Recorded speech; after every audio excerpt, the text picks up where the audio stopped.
From Pacifica, this is Democracy Now! We don't see the Olympics industry as being that much different than these other institutions that are unaccountable to the people of the world.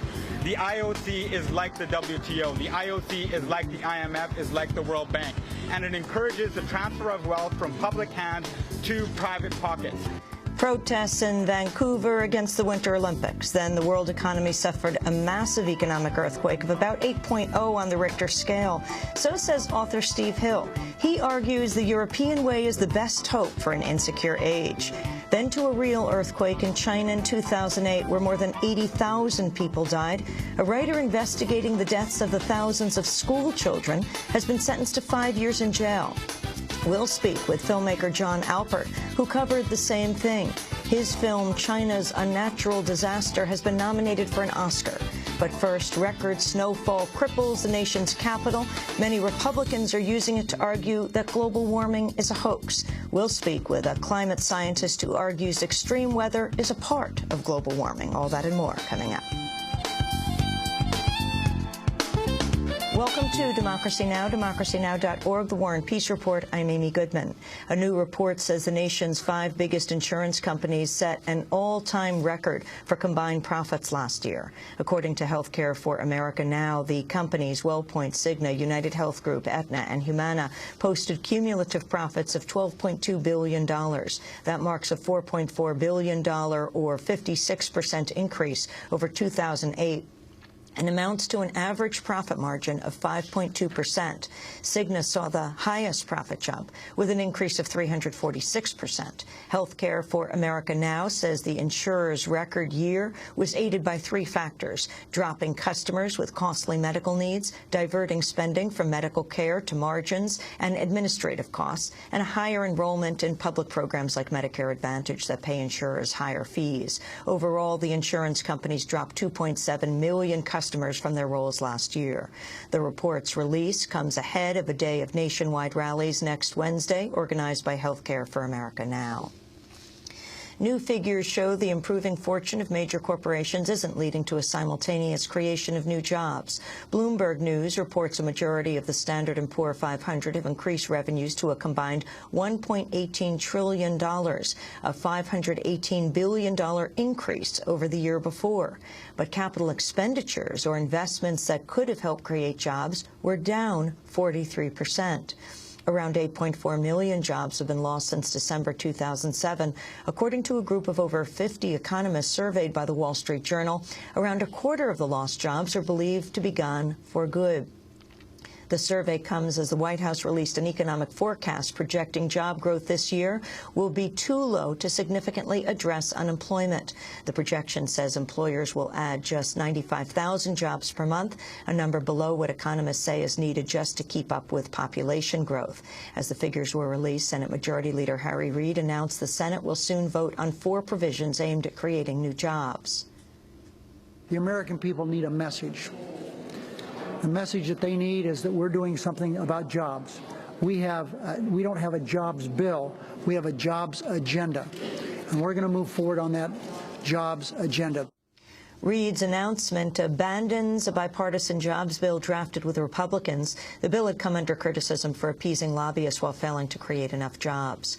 The Labor Department has unveiled new regulations it says will increase wages and labor protections for American and temporary immigrant farm workers. The new rules restore several provisions revoked in the waning days of the Bush administration, including a new method for calculating farm workers' wages.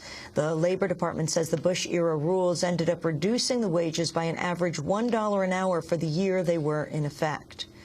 Democrats in both congressional chambers have introduced new legislation to counter the Supreme Court's recent ruling allowing corporations to spend unlimited amounts of money on U.S. elections. On Thursday, Senator Charles Schumer and Representative Chris Van Hollen introduced a measure that would restore some of the restrictions on corporate campaign spending overturned by the court.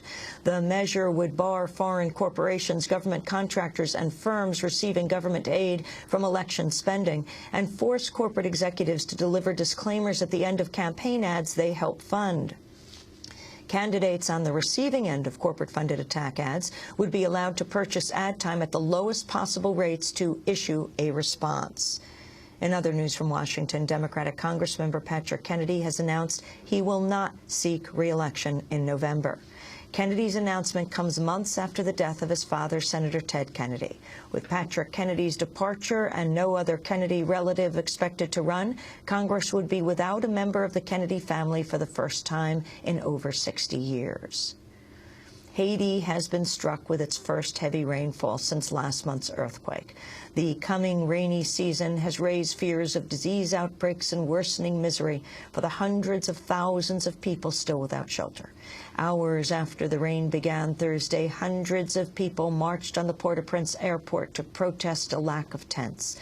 The UN estimates nearly 750,000 people have yet to receive any tents or tarps. Even the temporary shelter provided to an estimated 250,000 people will likely be unable to withstand the rain.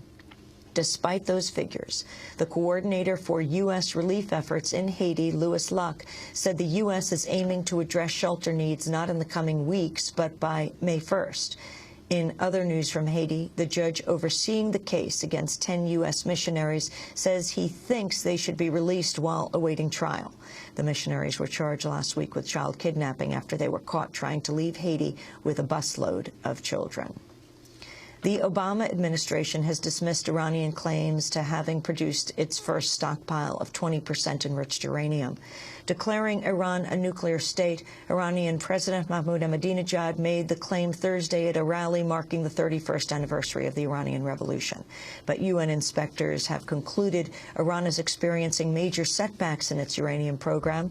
White House spokesperson Robert Gibbs cast doubt on Ahmadinejad's claims. We do not believe they have the capability to enrich to the degree to which they now say they are enriching. Ahmadinejad's speech came amidst a new crackdown on opposition protests. Numerous opposition figures reported police harassment Thursday, while Iranian forces were said to have fired tear gas and paintballs at protests in the capital, Tehran. Meanwhile, back in Washington, Senator John McCain helped unveil a measure imposing new sanctions on Iran. First, it will require the president to compile a public list of individuals in Iran who, starting with the presidential election last June, are complicit in human rights violations against Iranian citizens and their families, no matter where in the world those abuses occur. I want to stress, this would be a public list posted for the world to see on the websites of the State and Treasury Departments. We will shine a light on the names of Iran's human rights abusers, and we will make them famous for their crimes. The European Parliament has voted to end a controversial data-sharing program that's allowed the U.S. to monitor millions of international financial transactions. The records have been obtained through SWIFT, which directs trillions of dollars in international bank transfers each day. The program has been accused of violating privacy rights since coming to light in 2006. On Thursday, European Union lawmakers voted 378 to 196 to reject a proposed extension of the program negotiated between European Union leaders and the United States. The Obama administration had lobbied heavily for the deal, with top officials including Vice President Joseph Biden, Secretary of State Hillary Clinton, and Treasury Secretary Timothy Geithner making a series of phone calls to European officials and parliamentarians. The website TomDispatch.com is reporting the number of military bases in Afghanistan now totals around 700. A spokesperson for the U.S.-led NATO occupation force confirmed U.S. and NATO bases outnumber those of the Afghan military by around 400 to 300.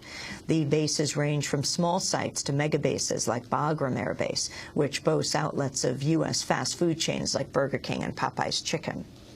At least 12 more bases are slated for construction to host the additional 30,000 troops arriving in Afghanistan as part of President Obama's escalation of the Afghan war.